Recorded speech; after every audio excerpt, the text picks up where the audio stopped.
अस्सलाम वालेकुम my YouTube family and all my students. उम्मीद करती हूँ कि आप सभी लोग ठीक ठाक और खुश होंगे। तो जी बहुत सारा वेलकम है आपका थ्योरी क्लास 32 के पार्ट 2 में। जैसे हमने कल बहुत सारी चीज़ें कवर की थी, उसके कुछ हिस्से रह गए थे, तो मैंने आपसे कहा था कि मैं कल की वीडियो में आपको बताऊंगी, इसीलिए मुझे पार्ट 2 बनाना पड़ा क्योंकि एक वीडियो ही बहुत लंबी हो गई थी। और ये है वो जादुई किताब जिसके अंदर हम सारी चीज़ें अब तक लर्न कर चुके हुए हैं और मेरी सभी स्टूडेंट्स के पास सारे नोट्स जो हैं वो मौजूद हैं। अगर आप भी लेना चाहते हैं तो आप मेरे व्हाट्सएप नंबर पे जो है वो मैसेज करें अपना नाम, अपने शहर का नाम, और आपको नोट्स मिल जाएंगे। ठीक है, तो आज के टॉपिक में जो हमने चीजें कवर करनी है वो मैं आपको बताती हूँ। और कल हमने पार्ट 1 में क्या लर्न किया था, skin tone and undertone. What is skin tone and undertone, और अंडरटोन कितनी है, कौन कौन सी हैं, उसको पहचानना कैसे है, आपको अपनी अंडरटोन के बारे में कैसे पता चलेगा, बेस ग्रे क्यों हो जाती है, स्किन टोन चेंज क्यों होती रहती है, ये चीजें हमने कल जो है वो पढ़ी थी। And how to choose correct foundation shade. अब जी आज हमने ऑक्सीडाइजेशन पढ़नी है कि ऑक्सीडाइजेशन है क्या चीज। जिधर बेस का लफज आता है उधर साथ में ऑक्सीडाइजेशन का भी लफज आता है। बेस का पैची हो जाना, बेस का केकी हो जाना, बेस का फट जाना, बेस का ऑक्सीडाइज हो जाना यानी ब्लैक हो जाना, ग्रे हो जाना। आप जब लगाते हो आप बहुत ज्यादा व्हाइट लगते हो। आफ्टर सम टाइम, आफ्टर 1 और 2 आवर्स के बाद आप जो है वो आपका फेस इतना अजीब सा हो जाता है, बेस फटने लग जाती है, बेस का कलर ही चेंज हो जाता है, आप डार्क लगने लग जाते हो। तो ये क्या वजूहात है ये मैं आपको बताऊंगी। सबसे पहले हमने इस चीज़ का मतलब जानना है कि ये है क्या और हमने इसे बचना कैसे है। देन उसके बाद जी हमने ऑक्सीडाइज होती क्यों है ये आप वजूहात पढ़ेंगे, और कौन कौन सी बेसिस ऑक्सीडाइज नहीं होती एटलीस्ट 10 आवर्स तक।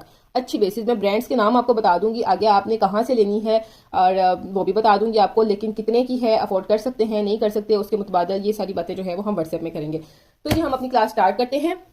सबसे पहले जी आपको यहाँ पर ये पिक्चर देख के नजर आ रहा होगा कि आज हम पढ़ने क्या जा रहे हैं। हम ये पढ़ने जा रहे हैं, एक साइड पे जो बेस है हमारी इतनी ग्लो कर रही है, ठीक है, व्हाइट कलर की है। ये देखें ये वाली बेस कितनी ग्लो कर रही है, व्हाइट कलर की है, और जो ये वाली है ये थोड़ी ब्राउन कलर की है। अभी जो है वो कैमरे की वजह से जो है वो उसकी यहाँ पे भी बेस क्लियर लग रही है, लेकिन मैं साथ में पिक्चर्स अटैच करूंगी आपकी वीडियो में ताकि आपको अच्छे से समझ आ जाए। ठीक है ना, तो हम ये ही पढ़ने जा रहे हैं आज कि जब हम नया मेकअप करते हैं, लाइक अभी फ्रेश मेकअप करते हैं, तो हमारी लुक ऐसी होती है, आफ्टर सम टाइम हमारी लुक ऐसी हो जाती है। तो क्यों हो जाती है हम यही लर्न करेंगे।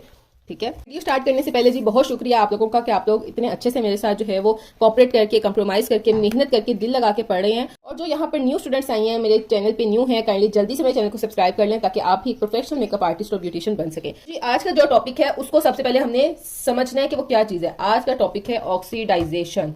ये बेस के अंदर हम क्यों इस्तेमाल करते हैं, और बहुत सी लड़कियों को अभी इसका मतलब भी नहीं पता कि ये ऑक्सीडाइजेशन क्या चीज है। सबसे पहले मैं आपको ये डिफाइन करूंगी कि ऑक्सीडाइजेशन क्या चीज है।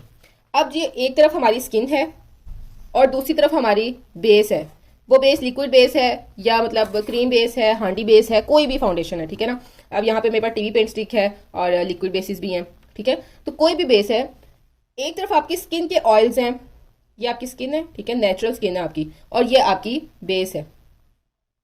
आपकी स्किन के भी ऑयल्स हैं, आपकी स्किन के पिगमेंट्स भी हैं। ठीक है, और जब आप बेस बनाते मतलब आप खुद तो नहीं बनाते, बेस परचेज करते हो, ठीक है ना, वो बेस भी ऑयल्स और पिगमेंट्स से मिलकर बनी होती है। ठीक है, अब ये दोनों चीजों के अंदर ऑयल और पिगमेंट्स हैं। ठीक है, ये जो बॉटल बेस जो है ना वो बॉटल के अंदर स्टोर होती है, किसके अंदर, ठीक है, लाइक ये अभी बॉटल के अंदर स्टोर है। ये सारी बेसिस अभी अपनी अपनी पैकेजिंग के अंदर है। जब आप इसको अपनी फेस पे अप्लाई करते हो, जब आप इसको अपनी स्किन पे अप्लाई करते हो, ठीक है ना, तो फिर उसका आमना सामना किस चीज से होता है, फिर वो मिक्स होती है स्किन के ऑयल्स और पिगमेंट्स के अंदर। ठीक है, बेस के ऑयल्स और पिगमेंट्स जब आप अपनी स्किन पे लगाते हो तो ये दोनों के ऑयल्स और पिगमेंट्स जो हैं वो आपस में एक दूसरे के साथ मिक्स हो जाते हैं, कंबाइन हो जाते हैं। ठीक है ना, तो जब ये दोनों कंबाइन हो जाते हैं और जब आपकी बेस आपके फेस पे आती है तो उसको बाहर की हर चीज से सामना करना पड़ता है। एयर से भी करना पड़ता है, पोल्यूशन से भी करना पड़ता है, डस्ट और डर्ट दोनों चीजों से भी सामना करना पड़ता है। जब ये दोनों आपस में ऑयल्स और पिगमेंट्स कंबाइन होते हैं, आपके फेस पे आते हैं, और फेस पे आने के बाद उसको जो है वो एयर का, पोल्यूशन का आमना सामना करना पड़ता है। आपके फेस पे एयर तो जारी बात है, हवा तो हर जगह मौजूद होती है ना, ठीक है ना, तो जब ये बोतल से बाहर आती है और आपके फेस पे अप्लाई करते हो आप, फिर जो है वो आप हवा में ही रहते हो, हवा के साथ ही आप जिंदा रहते हो। ठीक है ना, हवा है हमारे इर्द गिर्द में और साथ में पोल्यूशन है, बहुत ज्यादा गर्द गुबार है। ठीक है ना, तो जब ये सारी चीजें आपस में मैच होती है ना, आप छुप नहीं सकते हो, आप बेस लगा के अपने फेस पे कोई कवर तो नहीं डाल सकते हो। ये नेचुरल सी बात है। आप बहुत ज्यादा गाड़ी के अंदर भी मतलब एक साफ इन्वायरमेंट में भी जा रहे हो तो भी आपको आपके फेस को हवा का सामना करना ही पड़ता है, पोल्यूशन का सामना करना ही पड़ता है। पोल्यूशन कहाँ पर है, हवा में मौजूद है। ठीक है, जब बेस के ऑयल और पिगमेंट्स स्किन के ऑयल और पिगमेंट्स के साथ मिलते हैं, मिक्स हो जाते हैं, कंबाइन हो जाते हैं, हम बेस को ब्लेंड करते हैं ना, हम ब्लेंडिंग इसी चीज का नाम है कि अपने फेस के अंदर अच्छे से ब्लेंडिंग कर लो। जब वो ब्लेंड हो जाती है आपकी अपनी स्किन के नेचुरल जो कुदरती ऑयल और पिगमेंट्स हैं उनके साथ जब अच्छे से ब्लेंड हो जाते हैं बेस वाले ऑयल और पिगमेंट्स, तो वो दोनों आपस में कंबाइन हो जाते हैं, फिर ही आपकी एक स्मूथ और ब्लेंडेबल बेस लगती है। अगर बेस अलग आपके फेस पे हो और सही से ब्लेंडिंग ना हुई हो तो साफ पता चलता है कि बेस अलग लगी हुई है और स्किन अलग से नजर आ रही है। तो हम इन दोनों ऑयल और पिगमेंट्स को ब्लेंडर से अच्छे से मिक्स करके फेस पे बेस को ब्लेंड कर देते हैं, स्किन के साथ मिक्स कर देते हैं, स्किन पे मैच कर देते हैं।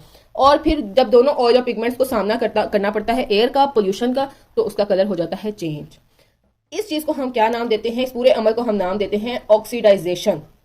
बेस का ऑक्सीडाइजेशन हो जाना, जब बाद में बेस का कलर चेंज हो जाता है, वो बेस ग्रे हो जाती है, वो बेस ब्राउन हो जाती है, वो बेस ब्लैक हो जाती है, तो फिर हम उस पूरे प्रोसेस को नाम देते हैं ऑक्सीडाइजेशन का। अब आपको ऑक्सीडाइजेशन का मतलब तो समझ आ गया है ना कि ये क्यों होती है और किस प्रोसेस का नाम है, ठीक है ना। अब जब आप किसी की बेस बनाते हो ना, या आप एक मेकअप आर्टिस्ट हो, तो आपके पास कोई क्लाइंट आती है जिसने खुद से मेकअप किया हुआ है, या आप किसी की शादी ब्याह में जाते हो, आप देखते हो कि किसी की बेस ब्लैक हुई हुई है, ग्रे हुई हुई है, तो ये नहीं कहना कि तुमने बेस कैसी बनाई है सारी ब्लैक हो गई है। आपने उसको कहना है एक जो है ना मॉडर्न लैंग्वेज में। जब आप एक कोर्स करते हो तो आपका मॉडर्न होना भी बनता है, आपको सारे वर्ड्स आने चाहिए, आपको मीनिंग्स आने चाहिए, ईच एंड एवरीथिंग, हर चीज, आपका बोलने का अंदाज, आपका पहनने का अंदाज ऐसा होना चाहिए कि आप वाकई लगो कि हाँ जी आपने कुछ पढ़ा हुआ है, आपने कुछ जो है वो सीखा हुआ है, आपके अंदर सेल्फ ग्रूमिंग है। तो इसीलिए मैं आपको एक एक लफ्ज का मतलब समझाती हूँ कि एक एक लफ्ज का मतलब भी समझें। आपको ये नहीं है कि सिर्फ आपने लफ्ज बोलना है, आपको उसका मतलब भी पता होना चाहिए। कोई अगर उल्टा आपसे पूछ ले कि ये आप तो पार्लर वाली हो या आप तो ब्यूटिशियन हो, आप मुझे बताओ ये क्या चीज आप बोल रही हो, उसका क्या मतलब है, तो आप किस तरह से समझाओगे उसको, ठीक है। तो आपने उसको ये नहीं कहना कि यार तुमने बेस कैसी बनाई है, तुम्हारी बेस ब्लैक हो गई है, ग्रे हो गया, आपने उसको कहना यार आपकी बेस ऑक्सीडाइज हो गई है, ठीक है। अब आपको क्लियर हुआ है ऑक्सीडाइज का क्या मतलब है। अब हमने वजूहात देखनी है कि बेस ऑक्सीडाइज होती क्यों है। इस प्रोसेस के बाद एक तो ये बात कंफर्म है ना कि हर बेस ने, मेरे पास यहाँ पर बहुत अच्छी वाली हुदा ब्यूटी की भी पड़ी हुई है, ठीक है, उसके बाद जो है वो मेरे पास लॉरियल की भी है, फिर क्राइलॉन की भी है, और सबसे सस्ती यहाँ पे बीबी है बाय सुलेमान की भी है। ये चारों बेसिस ऑक्सीडाइज होती ही होती हैं। कोई भी बेस आप ले लें, कोई भी बेस ले लें, जितना मर्जी आपको कह दें कि ये ऑक्सीडाइज नहीं होगी, ऑक्सीडाइज उसने होना ही होना है, क्योंकि जब उसने बोतल से बाहर आना है, उसने आपकी स्किन के ऑयल और पिगमेंट्स के साथ मैच होना है, ठीक है। उन दोनों जो है वो ऑयल और पिगमेंट से सामना करना है, हवा का, पोल्यूशन का, dust, dirt, each and everything बीच में आ जाती है जो हमारी हवा में मौजूद है, हवा। इसीलिए अगर आप ये सोचें या ये समझें कि हम कस्टमाइज बेस बना लेंगे, वो ऑक्सीडाइज नहीं होगी, हमारी बेस ब्लैक नहीं होगी, ये सब आपके ज़हन का जो है ना वो एक सेट किया हुआ पॉइंट ऑफ व्यू है कि ये आप ऐसा ये बेस खरीद लें 6000 वाली, 10,000 वाली खरीद लें। अब ये हुदा ब्यूटी की 10,000 की है, ठीक है ना। तो मैं आपको फिर भी बहुत खुलेआम कह रही हूँ कि ये वाली बेस सबसे महंगी है मेरे पास कलेक्शन में से, इससे भी महंगी महंगी है, ठीक है, इससे भी महंगी महंगी है, मैं आगे आपको बताऊंगी, लेकिन वो भी ऑक्सीडाइज हो जाती हैं, ठीक है। तो आपने ये बात अपने जहन में रखनी ही रखनी है कि आपने बेस ऑक्सीडाइज आपकी हो जाती है। अब आपने इस ऑक्सीडाइजेशन से बचना कैसे है ये मैं आपको बताती हूँ। आप इसको कंट्रोल कैसे कर सकते हो। एक होता है ना कि आपने अच्छी बेस लगाई है, बहुत ज्यादा ब्लैक लगने लग गए हो। एक होता है कि आपने बेस लगाई है, वो कुछ घंटे निकाल के, यानी कि 4 घंटे, 6 घंटे, 8 घंटे के बाद ऑक्सीडाइज होगी। तो इन दो चीजों को फर्क में आपने फर्क जानना है कि आप इस चीज से कैसे बच सकते हो कि आप अपनी बेस को 8 घंटे तक लॉन्ग लास्टिंग बना लो, उसके बाद जो है वो ऑक्सीडाइज हो, या कुछ ऐसी वजूहात होती हैं जिनकी वजह से हमारी जल्दी बेस जो है वो ब्लैक हो जाती है। अब हम यहाँ पे पढ़ते हैं रीजंस, और हम यहाँ पे क्या पढ़ते हैं, रीजंस ऑक्सीडाइज होने के, बेस के ऑक्सीडाइज होने के रीजंस।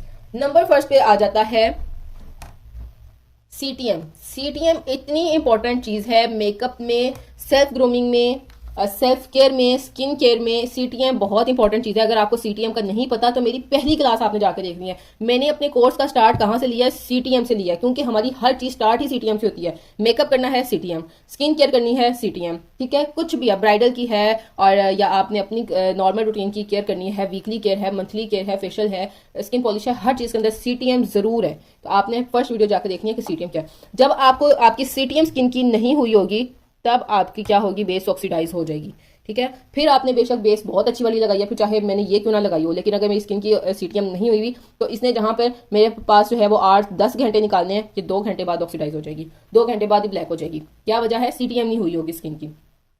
फिर नंबर 2 पे हमारे पास आ जाता है लूज पाउडर को आप यूज नहीं करते अपने मेकअप में। जब आप अपने मेकअप में, आपको बार बार कहती हूँ, जो मेरे स्टूडेंट्स हैं उनको बहुत अच्छे से पता होगा कि मैम ऑयली स्किन वालों के लिए या मेकअप के अंदर लूज पाउडर को इतनी इंपॉर्टेंस क्यों देती हैं। यही वजह है, क्योंकि लूज पाउडर, आप फेस पाउडर को स्किप कर सकते हो किसी एक जगह पर, लेकिन अगर आप ब्राइडल बेस बना रहे हो तो आप फेस पाउडर को भी स्किप नहीं कर सकते हो, लेकिन आप लूज पाउडर को स्किप मत करो। जितना बेस को लॉन्ग लास्टिंग लूज पाउडर बनाता है ना, इतनी मेकअप के अंदर और कोई चीज भी नहीं है जो आपके ऑयल को कंट्रोल करे, आपके फेस के ऑयल्स को कंट्रोल करे, आपके बेस को लॉन्ग लास्टिंग बनाए, ठीक है। लूज पाउडर का बहुत अहम किरदार है। तो लूज पाउडर जो है वो जब हम यूज नहीं करते तो हमारे फेस की बेस जल्दी ऑक्सीडाइज हो जाती है, हमारे फेस का जो स्किन का नेचुरल ऑयल है वो जल्दी आ जाता है बाहर। जब हम लूज पाउडर लगाते हैं तो एक टाइम तक कंट्रोल रखता है लूज पाउडर हमारे फेस के ऑयल्स को, तो इसीलिए जब तक ऑयल हमारे फेस पे बाहर नहीं आएगा तब तक हमारी स्किन की जो बेस है ना फेस की वो ऑक्सीडाइज नहीं होगी। जब तक ऑयल आपका, ऑयल की वजह से बेस ऑक्सीडाइज होती है, ये बात आपको पता है ना, ऑयल और पिगमेंट की वजह से बेस ऑक्सीडाइज हो जाती है। जब तक आपके फेस का ऑयल कंट्रोल रहेगा तब तक आपकी बेस भी ऑक्सीडाइजेशन से कंट्रोल रहेगी, और वो हमने कंट्रोल कैसे करना है, लूज पाउडर से। नंबर 3 पे अब लूज पाउडर के अंदर सेटिंग पाउडर भी आ जाता है, ट्रांसक्यूलेंट पाउडर भी आ जाता है। ये अलग अलग नाम है, ट्रांसक्यूलेंट पाउडर, सेटिंग पाउडर, ये अलग अलग नाम है, चीज़ अलग नहीं है। ये सारे जो हैं वो लूज पाउडर होते हैं, एक पाउडर फॉर्म में होते हैं। मैं आपको दिखा देती हूँ पाउडर फॉर्म में कि ये कैसा होता है। एक वालों का है बहुत जो है वो अरसे से यूज़ हो रहा है मेरे पास। ये वजह नहीं है कि मैं इसको कम यूज़ करती हूँ, वजह यह है कि मैं मेकअप करती बहुत कम हूँ। ये देखें, ये इस तरह से होता है, ठीक है ना। अब इसके अंदर ये सारा पड़ा हुआ है, ये देखें, ये काफ़ी ज़्यादा पड़ा हुआ है अभी इसके अंदर। इसको हम जब बाहर निकालेंगे ना, ये देखें, ये इस तरह से होता है। ये आपकी स्किन पे लगता भी सेम इसी तरीके से है, कोई इसकी रॉकेट साइंस नहीं है कि हम लूज पाउडर कैसे लगाएं। बस आपने बेस बनानी है, बेस बनाने के बाद इसी तरह आपने ब्लशन ब्रश से या कंटोरिंग वाले ब्रश से, किसी भी ब्रश से, बस कंटोरिंग वाला शेड ना लगाओ उसके ऊपर, तो आपने अच्छे से लूज पाउडर से अपने फेस की बेस की सेटिंग कर लेनी है। ये तरीका है सिंपल, और ये आप ईट्यूड का सस्ते वाला ले सकते हो। अगर आपने अच्छे वाला ट्रांसपेरेंट पाउडर लेना है ना तो आप क्राइलॉन का लें, ठीक है। अगर आपने अच्छे वाला ट्रांसपेरेंट पाउडर लेना है तो आप क्राइलॉन का लें। नंबर 3 पे जो है वो हम बात करते हैं प्राइमर जो यूज नहीं करते। अब प्राइमर के बारे में भी बहुत सी लड़कियों को कोई इन्फॉर्मेशन नहीं है कि प्राइमर क्या चीज़ है, प्राइमर हम क्यों यूज करते हैं, ठीक है। प्राइमर के यूजेस क्या है वो मैं आपको बताऊं। प्राइमर आपकी स्किन के ओपन पोर्स, ठीक है, को क्लोज करता है, ठीक है। क्या करता है, आपकी स्किन के ओपन पोर्स को क्लोज करता है। जितनी आपकी स्किन के ओपन पोर्स है ना उसके अंदर प्राइमर जाके फिल हो जाता है, और वो आपकी स्किन को कौन सी लुक देता है, ग्लास स्किन लुक। प्राइमर की वजह से आपकी बेस इतनी जल्दी ब्लेंड हो जाती है, मतलब जो आपने आम स्किन पे अपनी बेस को ब्लेंड करना है ना 10 मिनट लगेंगे, प्राइमर लगा होगा आपकी फेस पे तो आपके फेस पे 5 मिनटों के अंदर बेस ब्लेंड हो जाएगी, ठीक है। एक वो ओपन पोर्स को क्लोज करता है, दूसरा ग्लास स्किन आपकी लुक देता है, तीसरा ब्लेंडिंग बहुत अच्छे से हो जाती है। नंबर 4 पे आपके ऑयल्स को, फेस के ऑयल को कंट्रोल करता है, फेस के ऑयल्स को कंट्रोल करता है, ठीक है ना। ये सारी बातें प्राइमर की हैं जो हमें नहीं पता होती। हमारी स्किन को स्मूथ लुक देता है, हमारी बेस को स्मूथ लुक देता है, ठीक है ना। ये सारे काम प्राइमर के हैं, और हम यही चीज नहीं जानते कि हमने प्राइमर कौन सा यूज करना है, प्राइमर कैसा लें। आपने जो है वो प्राइमर लेना है, प्राइमर आप रिवाज का ले सकते हो, मेबेलिन का ले सकते हो, प्राइमर बेबी स्किन प्राइम, तो ये बहुत सारे प्राइमर्स हैं। तो आप जो है वो ईट्यूड का ले सकते हो, क्रिस्टीन का ले सकते हो, ये सारे प्राइमर्स आप ले सकते हो। तो जब आप प्राइमर यूज नहीं करते हो तो आपकी स्किन की स्मूथनेस लुक नहीं आती, आपकी बेस जो है वो जल्दी ऑयल के साथ और एयर के साथ कंबाइन होती है और जल्दी ऑक्सीडाइज हो जाती है। क्योंकि प्राइमर स्किन के दरमियान और बेस के दरमियान, सबसे पहले आप अपनी स्किन पे प्राइमर लगाते हो ना तो स्किन और बेस के दरमियान एक दीवार खड़ी कर देता है, ठीक है ना। बेस जो होती है ना फिर प्राइमर के ऊपर लगती है, स्किन के ऊपर नहीं लगती। प्राइमर हमने लगा लिया स्किन के ऊपर और फिर प्राइमर के ऊपर हम लगाते हैं बेस। जब ये स्किन और बेस के दरमियान दीवार खड़ी हो जाती है ना प्राइमर की, ठीक है ना, तो एक तो हमारे फेस जो है वो पिंपल्स वगैरह से कंट्रोल रहता है, और दूसरी बात ये कि हमारे फेस का ऑयल जो है ना वो जल्दी स्किन तक नहीं पहुंचता, वो प्राइमर के अंदर अंदर ही रहता है, ठीक है। ये बात आपको क्लियर हो रही है अच्छे से। नंबर 3 पॉइंट हमने पढ़ा है कि प्राइमर का यूज हम नहीं करते हैं। सबसे बड़ी वजह तो आपको पता है ना कि ऑक्सीडाइज होने की सबसे बड़ी वजह जो है वो ये है, ऑयल्स और पोल्यूशन।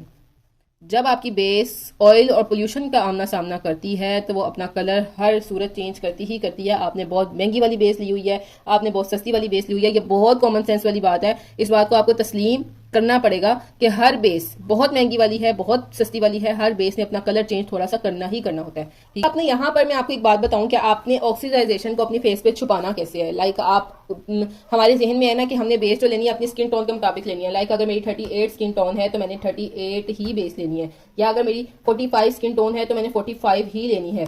मैं आपको एक चार्ट बना के समझाती हूँ, ठीक है ना। सबसे पहले हमारे पास कौन सी आती है बेस, चाइनीज। कौन सी बेस आती है, चाइनीज। चाइनीज बेस वो होती है जो सबसे ज्यादा ब्लैक होती है, ठीक है। फिर उसके बाद हमारे पास उससे नॉर्मल आती है 36, फिर आती है 38। ये अब हम व्हाइटनेस की तरफ जा रहे हैं, ये सबसे डार्कर है चाइनीज, और हम अब जा रहे हैं लाइट की तरफ, यानी कि जो बहुत ज्यादा व्हाइट लोग होते हैं। चाइनीज के बाद 36, 36 के बाद 38, फिर आती है 45, फिर आती है आइवरी। आइवरी सबसे ज्यादा व्हाइट बेस होती है। ये हमारे पास टोटल बेस चार्ट होता है। यहाँ पर आपने समझना है कि आपने ऑक्सीडाइजेशन से कैसे बचना है। अब चूंकि हर बेस ऑक्सीडाइज होती है तो आपने क्या करना है, आपने बेस चूज करते वक्त हमेशा एक टोन ऊपर ही रहना है। चाइनीज लोग जो है वो 36 टोन वाली बेस लेंगे। अब बेशक उनकी स्किन जो है वो चाइनीज टोन की है, उनको चाइनीज ही लेनी चाहिए, जैसे कि अब तक हम सबको पता है कि हमें अपनी स्किन टोन के साथ मैच होती हुई बेस लेनी चाहिए ताकि हम बहुत ज्यादा एक्स्ट्रा वाइट ना लगे। अब मैं आपको वजह बताती हूँ। चाइनीज लोग जो है वो 36 लेंगे, 36 वाले लोग 38 टोन की बेस लेंगे, 38 वाले लोग 45 टोन की बेस लेंगे, 45 वाले लोग आइवरी टोन की बेस लेंगे। क्यों? अब 36 वाले जब चाइनीज लोग जब 36 टोन की बेस लगाएंगे तो 36 टोन ने ऑक्सीडाइज होना ही होना है। आपको पता ना, मैंने बताया हर बेस होती है, तो जब वो ऑक्सीडाइज होगी उसका कलर थोड़ा सा चेंज होगा, ठीक है, तो वो खुद ब खुद ही जो है ना वो मैच होने लग जाएगी आपकी नेचुरल स्किन टोन के साथ। जब ये बेस 36 बेस ऑक्सीडाइज होगी ना, जब हम लगाएंगे तब हमें थोड़ा सा जरूर लगेगा कि यार हम थोड़े थोड़े वाइट लग रहे हैं, एक्स्ट्रा वाइट लग रहे हैं अपनी स्किन टोन से, लेकिन आफ्टर सम टाइम वो खुद ब खुद ऑक्सीडाइज होके इस टोन के साथ मैच हो जाएगी। अगर आप यही टोन चाइनीज वाले लोग अगर चाइनीज ही लेंगे तो आपकी बेस ने आपको पता है ऑक्सीडाइज होना ही होना है। तो जब चाइनीज लोग यही बेस अपनी चाइनीज टोन की ले लेंगे और बेस ने ऑक्सीडाइज होना है, ठीक है, तो वो चाइनीज वाले और ज्यादा डार्क लगने लग जाएंगे। 36 वाले 36 ही बेस लेंगे तो बेस ने ऑक्सीडाइज होना है, तो वो क्या कौन सी लुक देने लग जाएगी? एक टोन डार्कर है ना चाइनीज, तो वो और ज्यादा ब्लैक लगने लग जाएंगे। इसीलिए यही वजह है कि आपने अपनी स्किन से एक टोन लाइटर लेनी है, एक टोन वाइट। सिर्फ एक टोन की बात हो रही है, ये नहीं कि चाइनीज वाले आइवरी ले लें, इतनी भी बेस ऑक्सीडाइज नहीं होती कि आइवरी बेस चाइनीज के अंदर मैच हो जाए, ठीक है ना। तो सिर्फ एक टोन जाना है आपने। 36 वाले जब 38 टोन की बेस लेंगे तो ये वाली बेस जब ऑक्सीडाइज होगी तो वो कौन से टोन के अंदर मैच हो जाएगी? 36 के अंदर। क्योंकि ऑक्सीडाइजेशन का मतलब क्या है? बेस का थोड़ा सा ग्रे हो जाना, बेस का थोड़ा सा ब्लैक हो जाना, डार्क हो जाना। कभी भी बेस ज्यादा व्हाइट नहीं होती, थोड़ी देर के बाद हमेशा बेस थोड़ी सी ब्लैक ही होती है। तो 38 वाले जब 45 लेंगे तो उनकी बेस क्या होगी? ऑक्सीडाइज, और वो फिर मैच होगी 38 के साथ। इसी तरह सेम 45 वाले जब आइवरी लेंगे तो वो थोड़ी सी ऑक्सीडाइज होगी और फिर वो सही से परफेक्ट मैच करेगी 45 के साथ। जब आपको अच्छे से क्लियर हो गया कि आपने बेस लेते वक्त इस बात का ख्याल रखना है कि हमारी बेस ने ऑक्सीडाइज होना ही होना है, तो हम मेरे कहने पे आपने ले लेनी है एक दफा, ठीक है ना। चाइनीज लोग 36 लें, 36 वाले लोग 38 टोन की लें, 38 वाले लोग 45 की लें और 45 वाले लोग आइवरी की लें। इस तरह से ऑक्सीडाइज होने के बाद भी आपकी बेस जो है ना वो अच्छे से आपकी स्किन के साथ मैच करेगी। आपको यहाँ पर बताती हूँ कि मैंने अपनी गलती से क्या सीखा। जब मुझे मेकअप लेना नहीं आता था, जब मुझे जो है वो मैंने अभी ब्यूटिशियन का कोर्स नहीं किया था, तो ऐसे ही था, मुझे कुछ समझ नहीं थी। बस मुझे ये पता था कि मेरी स्किन टोन 38 है तो मैंने 38, ये देखें पीछे लिखा हुआ 38, मेरी स्किन टोन 38 है तो मैंने 38 बेस लेनी है। और मैंने ली भी, मैंने इस पर पैसे भी लगाए। लेकिन अभी ये देखें, उसके बाद मैंने कोर्स ज्वाइन किया और ये देखें मेरी सारी की सारी बेस ऐसे के ऐसे ही पड़ी हुई है। मैं इसको क्यों नहीं यूज करती? क्योंकि मेरी अपनी नेचुरल स्किन टोन 38 है और जब मैं 38 ही बेस लगा लेती हूँ तो मेरी बेस ऑक्सीडाइज होकर कौन से टोन के अंदर चली जाती है? 36 में चली जाती है। चाहे स्किन क्लियर लगने के वो और ज्यादा ब्लैक लगने लग जाती है, ठीक है ना, बेस अजीब सी हो जाती है। तो इसीलिए मेरी ये बेस ऐसी के ऐसे पड़ी हुई है। अब मैं आपको बताती हूँ। उसके बाद ये देखें, ये मैंने कलर लिया, अभी इसके अंदर और इस कलर के अंदर कितना फर्क लग रहा है ना। ये थोड़ा सा डार्क है, ये व्हाइट है। अब ये बेशक एक दफा जब मैं लगाती हूँ अपनी स्किन पे तो मुझे थोड़ी सी व्हाइट लगती जरूर है कि ये जो है मैंने बेस जो है वो व्हाइट लगाई है। अब मैं यहाँ पर आपको दोनों का डिफरेंस बता देती हूँ। ये देखें, ये देखें, मैंने लाइट कम किया है। अब ये दोनों का डिफरेंस आपके सामने है। ये जब मैंने मिक्स किया ये कितनी व्हाइट लुक दे रही है, ठीक है ना। और जो ये वाली है ये अच्छे से आपकी स्किन के साथ अभी से ऑलरेडी ही मैच हो रही है। ये जब मैंने इसको ब्लेंड कर लेना ये नजर भी नहीं आएगी कि ये बेस लगी हुई है। सेम यही चीज जो है वो हम इसके साथ भी करते हैं। और फिर उसके बाद ये खैर ये देखें, ये पिंकिश टोन के अंदर है लेकिन ये भी वाइट है। ये मेरी स्किन के साथ पक्की मैच नहीं है, ठीक है ना। और अब मैं क्या करती हूँ कि ये जो पिंक वाली बेस है और जो ये येलो वाली बेस है इन दोनों को मिक्स करके लगाती हूँ, ठीक है ना। क्यों? वजह क्या है? ये थोड़ी सी ज्यादा एक्स्ट्रा वाइट है और ये मेरी स्किन टोन के साथ मैच है। जब ये दोनों मैं अच्छे से मिक्स करके अपने फेस पे लगा लेती हूँ तो ये दोनों बेस मिलकर जब ऑक्सीडाइज होती हैं तो वो परफेक्टली मैच हो जाती है। अभी ये देखें कि ये आपकी स्किन पे कितनी व्हाइट व्हाइट लग रही है, मेरे स्किन टोन के साथ बिल्कुल मैच नहीं है, ठीक है ना, क्योंकि मैंने अपनी स्किन टोन से लाइटर ली हुई है। तो अब जब मैं इनको लगाती हूँ और ये ऑक्सीडाइज होती है, थोड़ी सी ब्लैक हो जाती है, थोड़ी सी ग्रे हो जाती है, तो ये परफेक्टली मैच करती है। अब ये जो देखें मैंने क्राइलॉन की लगाई हुई है, ये ऑलरेडी पहले ही मेरी स्किन के साथ मैच है। जब मैं ये लगाती हूँ तो ये पहले ऑलरेडी देखें परफेक्टली मैच है मेरी स्किन टोन के साथ, ठीक है ना। जब मैं इसको लगाती हूँ तो ये ऑक्सीडाइज होती है, इसका कलर थोड़ा ब्लैक हो जाता है, तो ये मेरा फेस क्लीन और स्मूथ दिखाने की बजाय यूं लगता है जैसे पता नहीं मैंने क्या किया हुआ है। आपको समझ में आ गई है बात अच्छे से, ठीक है, कि ये क्या वजूहात हैं और किस तरह से आपने अपनी बेस चूज करनी है, अब कौन सा शेड आपको लेना चाहिए अपनी बेस का। ये सारी बातें आपको आई थिंक तो कि आप अच्छे से समझ आ गई होंगी, ठीक है। अब आपने जब भी बेस लेनी है ना तो आपने वो बेस नहीं लेनी कि आपने जाके देखा है आपकी स्किन के साथ जो परफेक्ट मैच है, आपने कहा ये जी पैक कर दो, वो अभी तो परफेक्ट है, ठीक है, जैसे अभी अभी परफेक्ट है, लेकिन जब मैं इसको स्किन पे लगाऊंगी थोड़ी देर के बाद ऑक्सीडाइज हो जाएगी।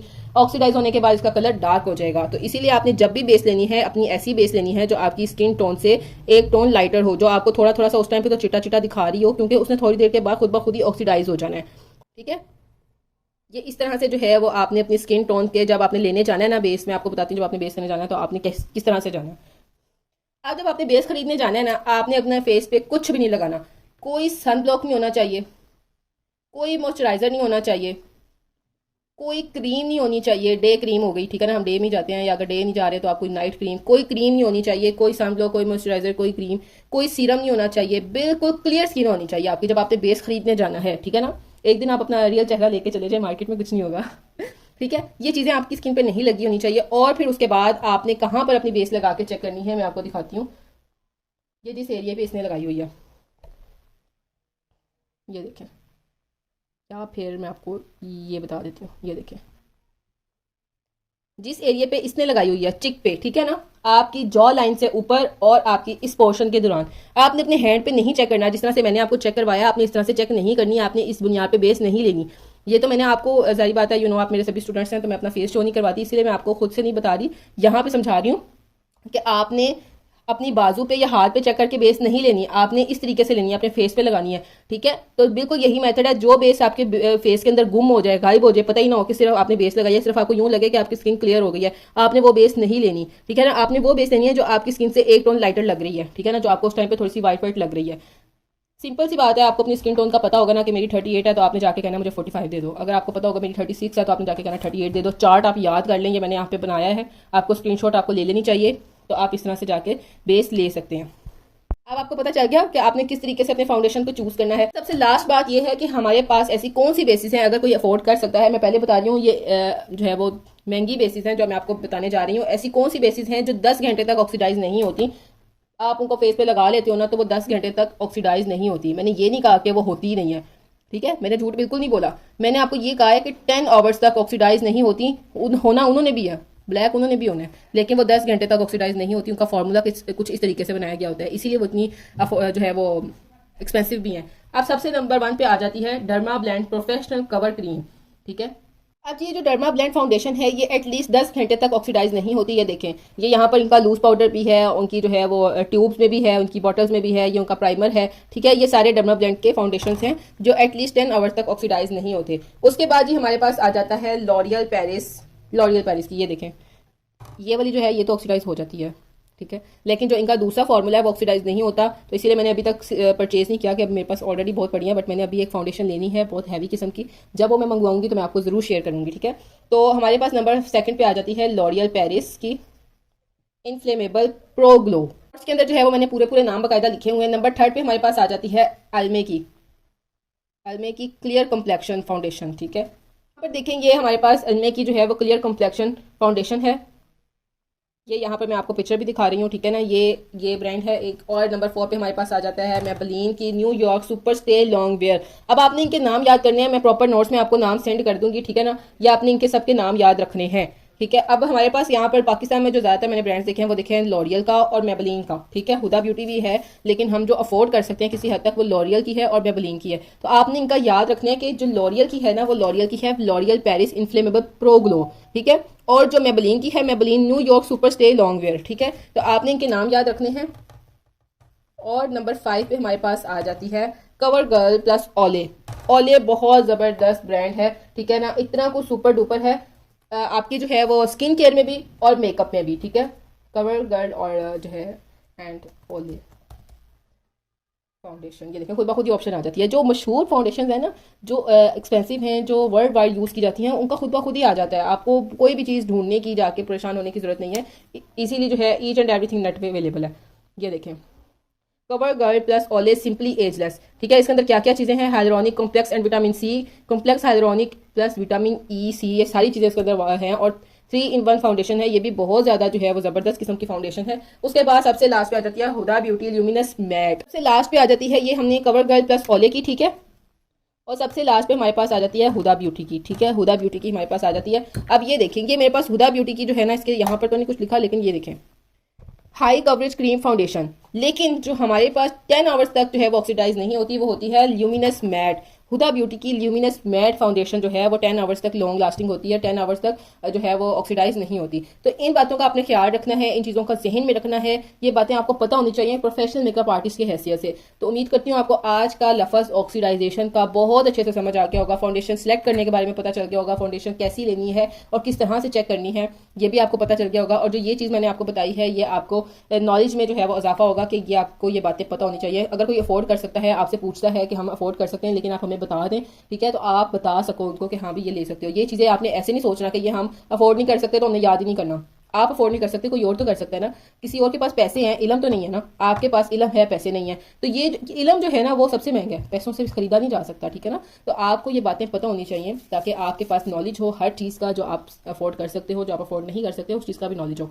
तो इंशाल्लाह आपको जो है वो कल की क्लास इससे भी ज़्यादा इन्फॉर्मेटिव मिलेगी इंशाल्लाह। मुझे पूरी उम्मीद है कि आपको बहुत अच्छे से समझ आ रही होंगी सभी बातें और आप बहुत अच्छे से अंडरस्टैंड कर रहे हो। नोट्स जो है वो आपको ग्रुप में सेंड कर दिए जाएंगे। आज की क्लास के नोट्स कल सेंड किए जाएंगे, कल की क्लास के नोट्स आज सेंड किए जाएंगे। हर लड़की ने वीडियो को वॉच करना है, आगे शेयर करना है, वीडियो को लाइक करना है और कमेंट करना है। एटलीस्ट 1 शेयर तो किया करें ना। और जो मेरे चैनल पे न्यू हैं वो जल्दी से मेरे चैनल को सब्सक्राइब कर लें और हमारी टीम का हिस्सा बन जाएं, ठीक है। इंशाल्लाह मुलाकात होगी कल, तब तक के लिए अल्लाह हाफिज़, अपना ख्याल रखिएगा।